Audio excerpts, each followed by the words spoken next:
ജീവിതത്തിൽ പ്രായപൂർത്തിയെത്തിയതിനു ശേഷം ഒരു നിസ്കാരം നഷ്ടപ്പെട്ടതിന്റെ പേരിൽ ഖേദം വന്നിട്ടുണ്ടോ? ഇനി റബ്ബേ നഷ്ടപ്പെടുത്തില്ല എന്ന തീരുമാനമുണ്ടായിട്ടുണ്ടോ?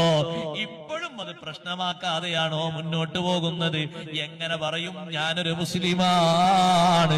എങ്ങനെ പറയും ഞാൻ അള്ളാഹുവിനെ വിശ്വസിക്കുന്നവനാണ്, അള്ളാഹുവിനെ അംഗീകരിക്കുന്നവനാണ്, മുത്തുനബി തങ്ങളെ സ്നേഹിക്കുന്നവനാണ്?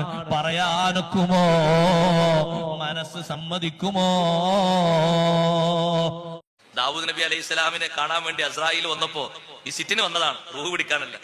അസ്രായിൽ ഇങ്ങനെ സംസാരിച്ചുകൊണ്ടിരിക്കുമ്പോ മുന്നിലൂടെ ഒരാൾ ഇങ്ങനെ പോയപ്പോ അസ്രായിൽ അലൈഹി സ്വലാം പറഞ്ഞു, ദാവൂദ് നബിയെ ആ പോകുന്ന ആളില്ലേ, അയാൾക്ക് 6 ദിവസം കൂടിയ ദുന്യാവിൽ ആയുസ് ബാക്കിയുള്ളൂ. മുപ്പരത്തെ അതിന്റെ ചിത്രം ഉണ്ടല്ലോ, അതിന്റെ എല്ലാ കാറ്റലോഗും ഉണ്ടല്ലോ, ആരെ പിടിക്കണം, ഏത് സമയത്ത് പിടിക്കണം.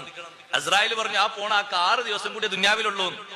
ദാവൂദ് നബി അലൈഹി സ്വലാം 2, 3, 4 കൊല്ലം കഴിഞ്ഞിട്ട് ഈ മനുഷ്യനെ കണ്ടപ്പോ ദാവൂദ് നബി ചിന്തിച്ചു, പടച്ചോനെ ഇയാളെ പറ്റില്ലേ എന്ന് 6 ദിവസം ഉള്ളൂ എന്ന് പറഞ്ഞു, ഇയാൾ ഇപ്പോഴും ജീവിച്ചിരിക്കണ്ടല്ലോ, മരിച്ചിട്ട് പിന്നെ ജീവിച്ചോ? അസ്രായിൽ അലൈഹി സ്വലാം പിന്നൊരിക്കൽ വന്നപ്പോ ചോദിച്ചാൽ നിങ്ങൾ 6 ദിവസം ഉള്ളൂ എന്ന് പറഞ്ഞാൽ ഇപ്പോഴും ഹയാത്തിലുണ്ടല്ലോ, അത് നിങ്ങൾ കേൾക്കണോ? നേരെ പിറ്റേന്ന് അയാൾ ചേർക്കപ്പെടാത്തൊരു ബന്ധം ഉണ്ടായിരുന്നു, മുറിഞ്ഞു കിടക്കുന്ന ഒരു ബന്ധം. ആ ബന്ധം ചേർത്തിട്ട് ബന്ധം ഉഷാറായപ്പോ അള്ളാഹു തആല 20 കൊല്ലത്തെ ആയുസും കൂടി നീട്ടിക്കൊടുത്തിട്ടുണ്ട്. 1 കൊല്ലല്ല, 20 കൊല്ലത്തെ ആയുസ് കൂടി അള്ളാഹു തആല നീട്ടിക്കൊടുത്തിട്ടുണ്ട്. ഇനി ബാക്കിയുള്ള കൊല്ലം കൂടി കഴിഞ്ഞിട്ട് ആള് മരിക്കുള്ളൂ. ആയുസ് നീളാനൊക്കെ എന്തും ചെയ്യൂല, നമ്മൾ എന്തും ചെയ്യും. നിങ്ങൾ ഏതെങ്കിലും ചികിത്സക്കാരത്ത് പോയി നിങ്ങൾക്ക് ആയുസ് 25 കൊല്ലം നീട്ടിക്കിട്ടും, ഒരു 10,000 രൂപ സംഭാവന എന്ന് പറഞ്ഞാൽ എണ്ണി കൊടുക്കൂല. അവിടെ ഒരു മിനിറ്റ് താമസിക്കാതെ, ഒരു ചെലവില്ല. ഒറ്റ കാര്യമുള്ളൂ, സിലത്തുർ റഹിം, കുടുംബ ബന്ധം ചേർക്കുന്നത് ദുന്യാവിലും ആഖിറത്തിലും സമൃദ്ധി ലഭിക്കുന്ന കാര്യമാണ്.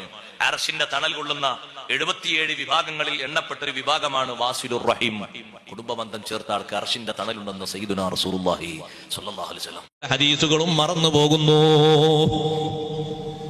പോകുന്നു എന്ന് പറയുമ്പോഴേ മറദിക്ക് കാരണമായ കാരണങ്ങളായിട്ട് പഴയ കാലത്തൊന്നും ഉസ്താദുമാര് പല സംഗതികൾക്കും അനുകൂലമായി നിൽക്കാറില്ല, മറതി വരുന്നു കരുതിയിട്ട്.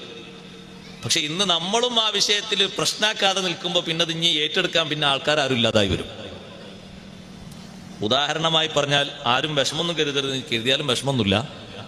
ഉദാഹരണമായി പറഞ്ഞാൽ, നമ്മള് ഉസ്താദുമാര് മൗലവിമാരെ എവിടെക്കെങ്കിലും ഒന്ന് ഒരു ചെരുപ്പ് എടുക്കാൻ കയറുകയാണെങ്കിൽ, അങ്ങക്ക് കറുത്തത് പറ്റൂലല്ലോ എന്ന് ചെരുപ്പ് കടക്കാർ ഇങ്ങോട്ട് മസല പറഞ്ഞുതരും.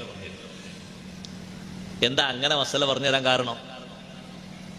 നമ്മൾ താലീമുൽ മുത്താലിം എന്ന് പറയുന്ന കിതാബ് മുതൽക്ക് ഇൽമിന്റെ ആദാബ് ഓതിപ്പടിച്ചൊരു വിഷയല്ലേ അത്.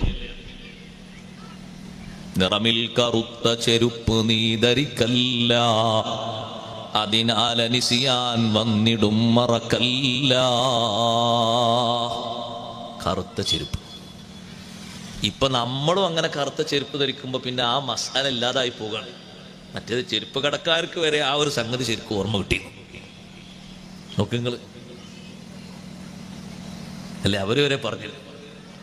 ഉസ്താദുമാര് അവരിങ്ങനെ ഈ വാസനിക്കുന്ന തരത്തിലുള്ള ഉള്ളി അവർ കഴിക്കാൻ കൂട്ടാക്കൂല.